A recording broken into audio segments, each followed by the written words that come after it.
Hello' guys, আপোনালোকক মই আজি ৰাতিৰ শব্দ শুনাম। ৰাতি আপোনালোকৰ বাহিৰত শব্দ শুনি পাইছেনে?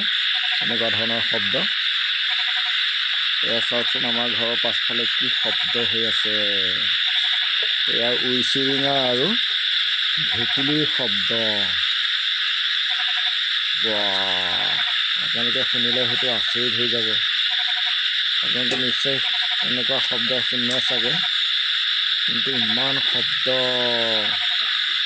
চাওক, মই দূৰৰ পৰা ৰেকৰ্ড কৰি আছোঁ, কিন্তু আপোনালোকে শব্দটো শুনিবচোন।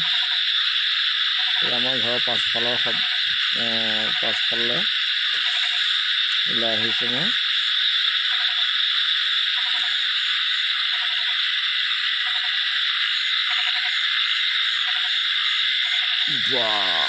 মানিছোঁ দেই, ইমান চাওঁ, কাণ ঘোলা হৈ গৈছে।